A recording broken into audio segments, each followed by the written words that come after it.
કેન્દ્રીય ગૃહ અને સહકાર મંત્રી અમિત શાહ ભાઈબીજના પવિત્ર પ્રસંગે ગાંધીનગરના સેક્ટર 17માં નવનિર્મિત વિધાનસભા સદસ્યો નિવાસ સંકુલનું લોકાર્પણ કર્યું હતું.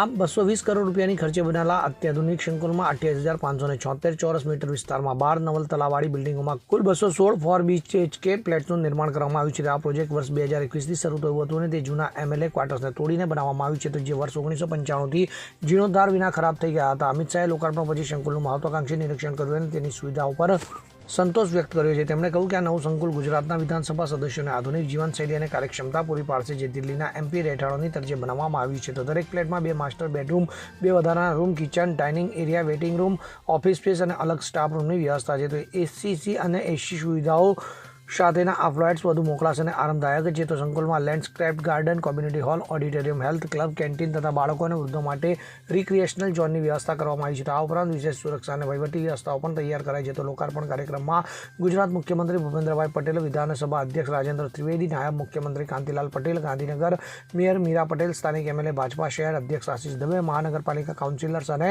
વરિષ્ઠ અધિકારીઓએ હાજરી આપી હતી. તો આ પ્રોજેક્ટથી ગુજરાતના 182 MLAને વધુ સારી સુવિધાઓ મળશે, જે વિધાનસભા કાર્યોને વધુ અસરકારક બનાવશે. તો અમિત શાહે આ ઉપરાંત સાણંદ તાલુકામાં અમદાવાદ માળિયા રોડ પર વિસ્તારના પ્રોજેક્ટનું શિલાન્યાસ પણ કર્યું, જે વ્યવસાય અને પરિવહનને વેગ આપશે. તો આ કાર્યક્રમ ગુજરાતી નવા વર્ષના આરંભે વિકાસનું પ્રતીક બન્યું છે.